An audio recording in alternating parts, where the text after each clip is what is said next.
My name is Emily Harper, and at 35, I'm the founder and CEO of Quantum Dynamics, a San Francisco AI analytics juggernaut I forged from a single laptop and a relentless dream into a $50 million empire. This isn't just a story, it's a reckoning. I went to my younger brother Jake's wedding, my heart full of hope for a rare moment of family unity, only to be blindsided by a humiliation that sliced deeper than I ever thought possible.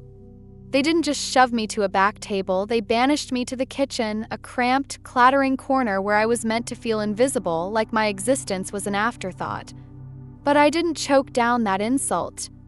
Instead, I made a choice that sent shockwaves through my family. I pulled a $40 million contract with my future brother-in-law's corporate empire, a move that turned their perfect day into chaos. What unfolded in the aftermath didn't just redefine my place in the Harper family, it reshaped how I saw my own worth, my strength, and my future. Let me take you to that sun-soaked Napa Valley estate, where vineyards stretched endless under a golden sky, and one searing moment of clarity rewrote the script of my life. Picture this: the Prescott Estate, a sprawling Tuscan-style chateau nestled among rolling hills, its stone walls glowing in the California sun. The air hummed with the scent of blooming lavender and aged oak from nearby wine barrels. Sleek Teslas and gleaming Bentleys lined the winding drive, their polished surfaces reflecting the cloudless sky. Inside, chandeliers cast a warm glow over tables draped in ivory silk, each centerpiece a cascade of white roses and crystal. A string quartet wove Vivaldi's notes through the laughter of guests sipping vintage champagne. I arrived in a tailored emerald green gown, its fabric catching the light with every step, feeling like I'd finally earned my place. Beside me was Ethan Brooks, my boyfriend of 6 months, a venture capitalist whose quiet confidence steadied my nerves. I'd spent years building Quantum Dynamics, turning sleepless nights and maxed-out credit cards into a tech powerhouse. Yet, as I stepped into that glittering world, I was still chasing a nod from my family, Mom, Dad, Jake, that I mattered. What I got instead was a lesson in betrayal, delivered on a stained kitchen tablecloth that set me free in ways I never expected. If you're still listening, we want to sincerely thank you for spending your time with us. Truly means a lot. We'd love to know, where in the world are you watching from? Drop your country in the comments and let's see how far this message has reached. If you haven't subscribed to the channel yet, I highly recommend doing it now so you won't miss any of our upcoming stories. These aren't just ordinary stories, they're filled with meaningful life lessons that can inspire, teach, and stay with you long after the video ends. Hit that subscribe button and join our growing community. In the leafy suburb of Greenwich, Connecticut, Jake and I were once two peas in a pod. He's 3 years younger, 32 now, and back then we spent our summers building treehouses in our sprawling backyard and racing bikes down Oakwood Lane until the streetlights flickered on. Our parents, Thomas and Margaret Harper, were the picture of suburban success. Dad ran Harper Construction, a legacy business Grandpa founded, and Mom was a part-time realtor who filled her days with charity luncheons and book clubs. They packed us matching P&J sandwiches for school and cheered us on during our Little League games, a perfect family snapshot. But high school changed everything. Jake became the star quarterback, his games drawing crowds of neighbors and Dad's country club buddies. I was the girl in the computer lab, coding apps and winning national hackathons or dominating the debate team with arguments sharp enough to cut glass. Mom and Dad never missed Jake's Friday night games, tailgating with hot cocoa and homemade banners. My coding competitions or debate nationals. They'd have something come up or show up late, missing my speeches entirely. "Football builds character, Emily," Dad would say, clapping Jake on the shoulder. "That computer stuff is a nice hobby, but you'll grow out of it." I didn't grow out of it. I earned a full-ride scholarship to Stanford for computer science, while Jake coasted into Dad's alma mater, UConn, on a partial athletic scholarship. Family dinners became the Jake Harper Show, his frat parties, his touchdown passes, his charm. My summers interning at Google or my published AI research in academic journals. Polite nods, then someone would pivot to Jake's latest game. "Construction's the real world," Mom would say when I mentioned my tech ambitions. "Jake gets how things work. 27, I took the biggest risk of my life. I maxed out my credit cards, secured a small venture capital seed round, and founded Quantum Dynamics in a cramped San Francisco studio apartment. For 3 years, I lived on instant coffee and takeout, my pull-out couch doubling as my bed, my dining table buried under monitors and post-it notes. I poured every cent into the company, building an AI-driven logistics platform that could predict supply chain disruptions with uncanny accuracy. When I called home, Mom's voice dripped with worry. "There's always a desk at Harper Construction if this doesn't work out, honey." They never asked about my business plan, never offered a dime, never believed I could make it. Then came the breakthrough. Quantum's platform caught the eye of major retailers, slashing their logistics costs by 20%. Suddenly, I was hiring a team of 80, leasing a sleek office in Palo Alto with floor-to-ceiling windows, and fielding calls from venture capitalists who'd once ignored my emails. My company was valued at $50 million, featured in TechCrunch and Forbes. Meanwhile, Jake joined Harper Construction straight out of college, handed a VP title despite his C-average business degree. "He's got practical smarts," Dad said when I pointed out the unfairness. "You'll understand when you're older." Around this time, Jake met Lauren Prescott, 29, at a charity gala in New York. Lauren was the only daughter of Charles Prescott, the billionaire CEO of Prescott Global, a real estate empire spanning commercial developments from Miami to Seattle. Their romance was a whirlwind: private jet getaways to Aspen, yacht parties in the Bahamas, Instagram posts dripping with glamour. Mom was over the moon. Charles is mentoring Jake. This could take Harper Construction global. My milestones, like Quantum's latest $10 million funding round, were dismissed as cute or technical stuff nobody understands.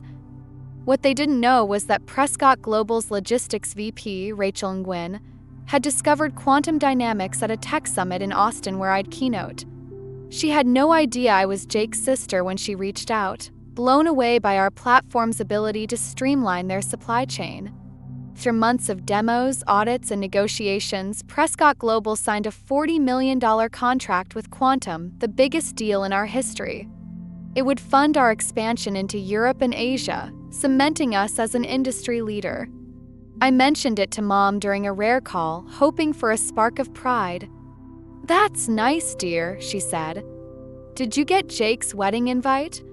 It's at Charles's Napa estate. They have their own vineyard." I clung to hope that Jake's wedding would be a turning point. Maybe seeing me as the CEO of a company Charles Prescott valued would finally earn me a seat at the family table, figuratively and literally. I chose a custom emerald green gown that screamed confidence without shouting, and brought my boyfriend, Ethan Brooks, 37, a venture capitalist with a warm smile and a knack for reading people. We'd been dating 6 months, and his belief in me was a lifeline. "This could get messy," he warned as we drove up to Napa. "Your family sounds like a minefield." I laughed it off. "I just want one day where I'm not invisible." Prescott Estate was a Tuscan-style chateau nestled in 50 acres of rolling vineyards, with a driveway packed with Teslas, Lamborghinis, and Bentleys. A string quartet played Vivaldi near a marble fountain, and caviar stations dotted the grounds, servers gliding through in crisp white jackets. Mom, in a blush pink dress she'd bragged about buying for weeks, air-kissed me and gave Ethan a quick once-over. "You must say hi to Charles," she said, dragging us toward the bar where Dad and Charles stood with a group of suited men, laughing over bourbon. Charles Prescott was a silver-haired titan, his handshake firm and his eyes sharp. "Emily Harper, the genius behind Quantum Dynamics," he said, surprising me with his warmth. "Rachel says your platform's saving us millions already." I beamed, but before I could respond, Mom cut in. "Oh, Emily's always been our tech whiz. Jake's more like his dad, construction's in his blood." Charles's brow furrowed, confused, but he recovered with a smile. "Well, genius runs in the family, just in different directions." Dad's one-armed hug felt perfunctory, his attention already back on Charles's investors. Lauren swept in, a vision in white silk, her blonde hair piled high with diamond clips.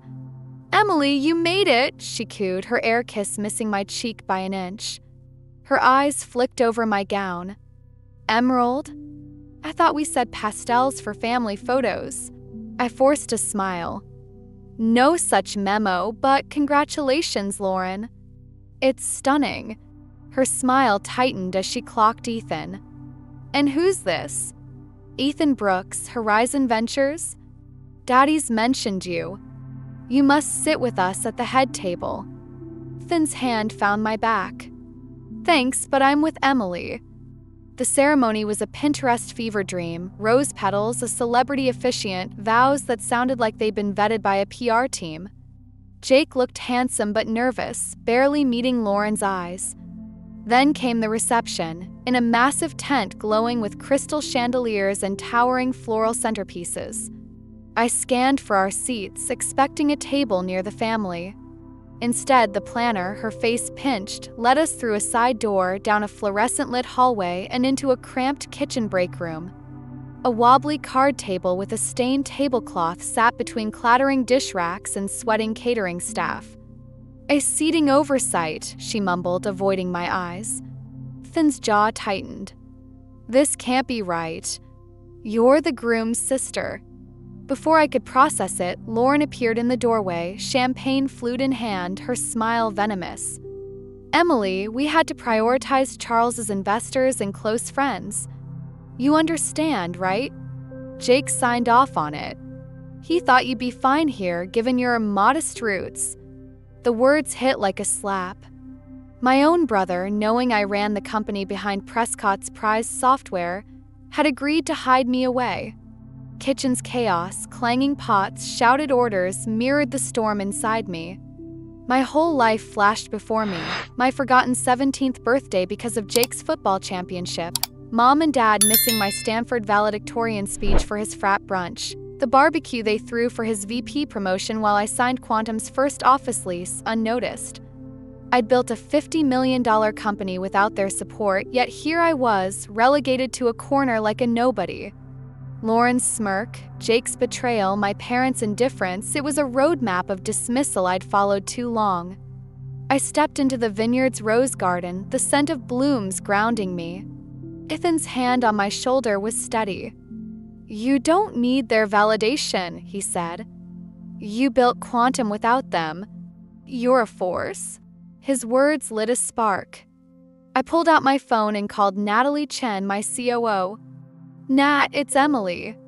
Terminate the Prescott Global contract. All $40 million. Effective immediately. Her voice was calm but firm. You sure? That's our biggest deal. I took a breath, the Napa sun warm on my face. I've never been sure. They don't get to disrespect me and keep my tech. I smoothed my gown, wiped a stray tear, and marched back to the tent, Ethan at my side.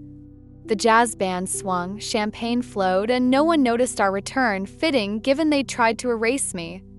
The head table, Charles was mid-pitch to investors, touting Quantum software as the key to a 25% efficiency boost in their new merger with Harper Construction.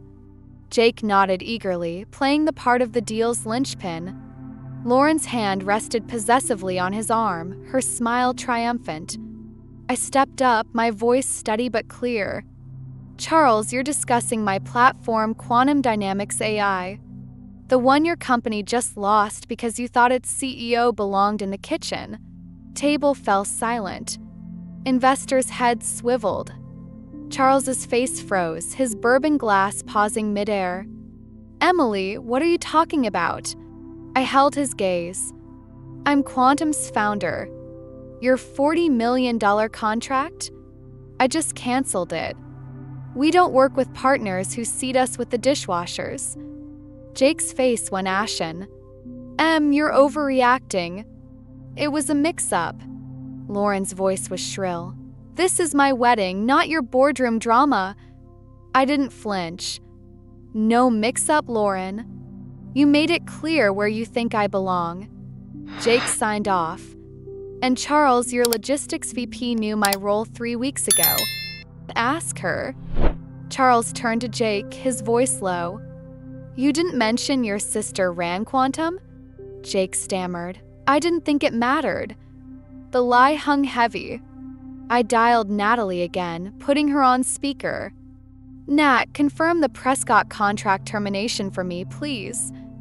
Her voice crackled. Done. Legal's drafting the paperwork. We'll be ready Monday. Lauren's composure shattered. Daddy, she can't do this. We've rolled out her system nationwide. Charles stood, his face a mix of shock and anger. Emily, you're throwing away $40 million over a seating chart? I met his eyes.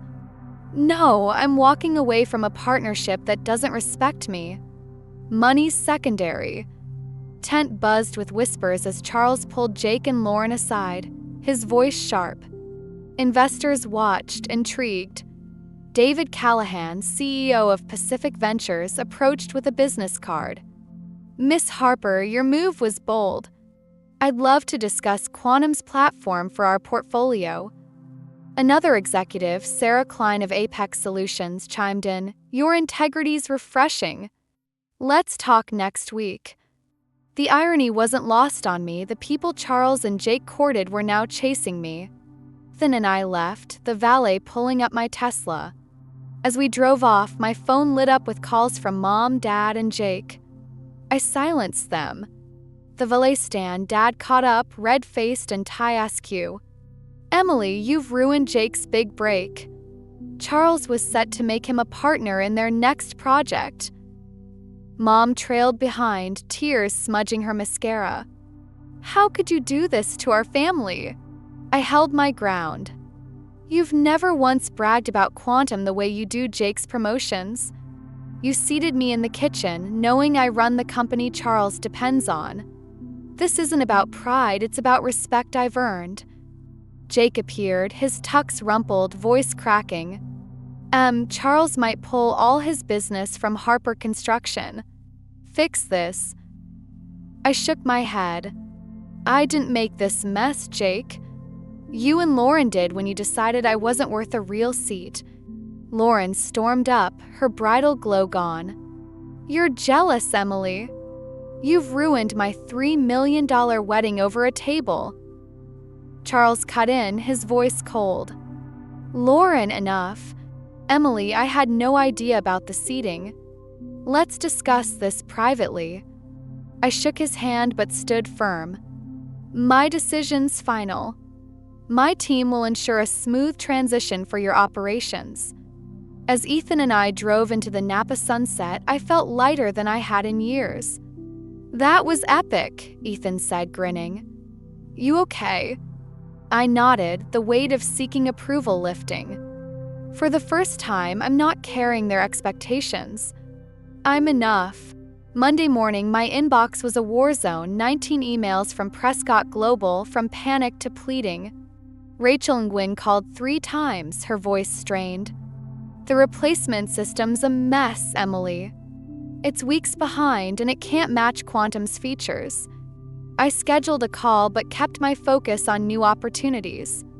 David Callahan signed a $25 million contract with Quantum, and Sarah Klein's Apex Solutions proposed a $15 million deal.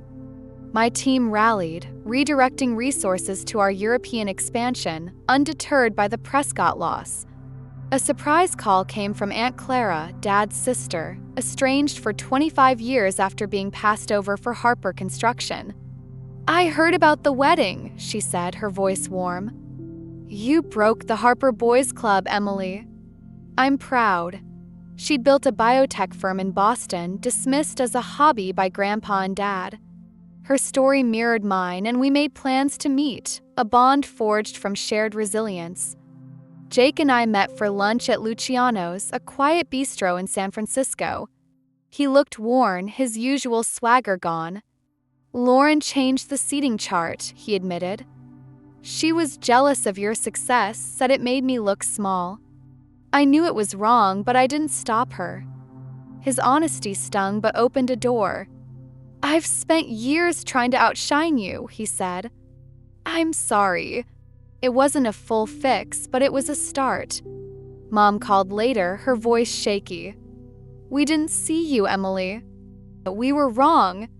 It was a crack in decades of favoritism, not a cure, but I felt seen, if only for a moment.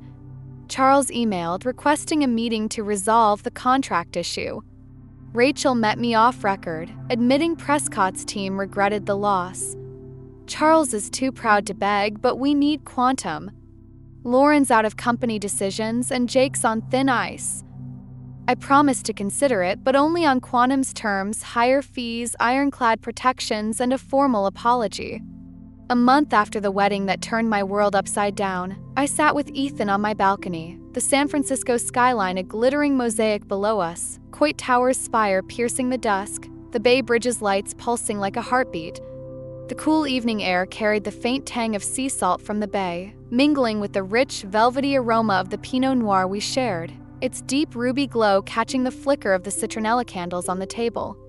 Thin, his tie loosened and his warm brown eyes reflecting the city's shimmer, raised his glass. "To building your own table," he said, his smile both teasing and proud. I clinked my glass against his, feeling a lightness I hadn't known in years. That night, as the city hummed below, I realized how far I'd come, not just from the wedding's humiliation, but from a lifetime of chasing shadows. Quantum Dynamics was thriving, a phoenix rising from the ashes of the Prescott contract fallout. In the weeks since I'd pulled the $40 million deal, we'd secured 3 new contracts: Pacific Ventures at $25 million, Apex Solutions at $15 million, and a promising $10 million pilot with a European retailer eager for our AI analytics.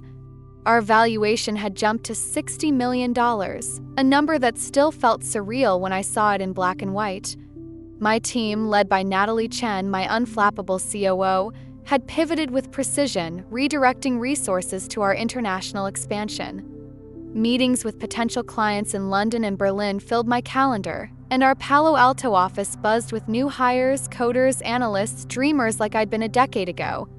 The energy was electric, a reminder that Quantum wasn't just surviving, it was soaring because I'd dared to demand respect. Inspired by the wedding's crucible, I'd poured my heart into a new venture. Visionary, a mentorship program for women in tech facing the same family or social barriers that had nearly dimmed my own light. I'd seen too many brilliant women sidelined by doubt or dismissal, their ideas relegated to the kitchen of their worlds. Visionary was my answer, a space to uplift, educate, and empower. Our first cohort of 25 women met weekly in a sunlit loft in Soma, their stories echoing mine. Daughters overlooked, sisters overshadowed, dreamers told to play small. I'd stand at the front, sharing my journey, not just the triumphs, but the nights I cried over ramen, the sting of my parents' indifference. The room would hum with nods, laughter, and the quiet strength of shared resilience. Aunt Clara, my father's estranged sister, became Visionary's secret weapon. 62, she was a biotech pioneer who'd built a diagnostics firm in Boston despite Grandpa Harper dismissing her as too soft for construction. Her gray-streaked hair and sharp wit commanded the room as she shared stories of forging her path in the 1980s, when boardrooms were boys' clubs and her own family called her work a hobby. "You don't need their permission," she told the cohort, her voice steady but fierce. "You need your own belief." Her words lit up the room, and afterward she'd pull me aside, her eyes twinkling. "Emily, you're breaking the Harper curse, favoring sons over daughters. I wish I'd had your fire at your age." Our weekly dinners at a cozy North Beach trattoria became a ritual, her stories filling gaps in my family history and grounding me in a legacy of resilience I hadn't known I shared. Charles Prescott's apology landed in my inbox like a carefully crafted olive branch, a formal letter acknowledging the wedding's unprofessional treatment and expressing regret for the oversight. It was more than I'd expected from a man whose empire thrived on control, but it wasn't enough on its own. Through a candid call with Rachel Nguyen, Prescott Global's logistics VP, I agreed to a new contract, but on my terms. A 30% fee increase, stricter performance clauses, and Rachel as the sole point of contact ensured Quantum's value would never again be questioned. Rachel, her voice tinged with relief, admitted their replacement system was floundering, costing millions in delays. "You were right to walk away," she said. "It woke us up." Signing the new deal felt like a victory, not of vengeance, but of clarity. I wasn't compromising, I was commanding. Jake and Lauren's marriage, meanwhile, was fracturing under the weight of their own choices. Jake had confessed over lunch at Luciano's, a quiet bistro on 5th Street, that Lauren's jealousy had driven the seating stunt. "She thought your success made me look small," he said, his usual swagger replaced by a haggard honesty. "I didn't stop her, and I hate myself for it." Their perfect Instagram facade was crumbling. Lauren had been sidelined from Prescott Global's operations, and Jake was navigating Charles's disapproval. His apology wasn't a magic fix, but it was a crack in the Harper pattern, a step toward accountability. I didn't forgive him fully, but I left the door open, a bridge we might one day cross. My parents, too, were shifting, however tentatively. Mom called one evening, her voice softer than I'd ever heard. "We didn't see you, Emily." We bragged about Jake because it was easier, construction, football, things we understood. But we were wrong. They invited Ethan and me to a family dinner at their Greenwich home, insisting he come. "We want to know him," Mom said, a fragile olive branch. I accepted, but not out of desperation for their approval. For the first time, I was showing up as myself, Emily Harper, CEO, not the daughter begging for a glance. Ethan, ever my anchor, squeezed my hand as we planned the trip. "You're setting the terms now," he said, and I felt the truth of it in my bones. That wedding had been a crucible, burning away my need for validation. The kitchen table, the clatter of dishes, Lauren's smirk, they'd forced me to see what I'd ignored for years. I didn't need their table. I'd built my own, packed with allies who saw my worth, Ethan with his unwavering belief, Natalie steering Quantum with fierce loyalty, Clara my mirror of resilience, my team turning code into impact. Standing up that day hadn't just canceled a contract, it had rewritten my story. As Ethan and I watched the city lights dance, I knew I'd never again sit where I wasn't valued. My table was full, and it was mine. When I walked away from a $40 million contract at my brother Jake's wedding, it wasn't just about a seat in the kitchen, it was about claiming my worth in a world that tried to keep me invisible. Here are the 5 lessons I learned, hard-won and life-changing, that I hope will light a spark for you too. Your worth isn't their approval. For years, I chased my family's praise like it was oxygen. Every milestone, Stanford, quantum dynamics, a Forbes feature, I hoped Mom or Dad would finally say, "We're proud of you, Emily." But their nods were fleeting, their focus always on Jake's touchdowns or promotions. It was a mirage, draining my energy while I begged for scraps of validation. That wedding taught me my worth isn't tied to their applause. It's in the code I wrote at 3 a.m., the team I built, the lives my tech touches. Your value is in what you create, the integrity you hold, and the person you are when no one's watching. Stop waiting for others to see it yourself. Boundaries are power. Canceling the Prescott contract wasn't petty, it was a line in the sand. When Lauren and Jake seated me in the kitchen, they didn't just disrespect me, they dismissed Quantum's value. Saying no, even to $40 million, was about protecting my company's integrity and my self-respect. Boundaries aren't walls, they're declarations of what you'll accept. That choice cost me, but it set a precedent. I won't work with those who diminish me. Every time you say no to disrespect, you're building a foundation of power no one can shake. Your voice shapes your future. When I spoke up at the head table, my voice trembled but didn't break. Calling out the truth that my platform powered their empire, that I deserved better, shifted the room. Investors like David Callahan saw me, not Jake's sister, but Emily Harper, CEO. That moment opened doors to new contracts and reconnected me with Aunt Clara. Your voice isn't just sound, it's a catalyst. Speak your truth, even when it's scary, and watch how it carves paths you never imagined. Family patterns can break. The Harper family favored Jake for decades, a pattern rooted in my grandfather's era, when Aunt Clara was dismissed for being a woman in biotech. My stand at the wedding forced Mom to admit they'd overlooked me, and Jake to confront his role. Clara's story showed me change takes time, but it's possible. You can break cycles, favoritism, silence, or doubt by refusing to play along. Rewrite the story you inherited, one bold choice at a time. Build your own table. They didn't give me a seat, so I built my own. Quantum Dynamics, my visionary mentorship program. Ethan, Clara, my team, they're my table, stronger than any I was denied. If the world won't make room for you, create a space where your worth shines. Surround yourself with people who see you and build something so undeniable they'll wish they'd offered you a chair. If this story resonated with you, if you've ever had to stand up to family, walk away from disrespect, or fight to be seen, drop your story in the comments below.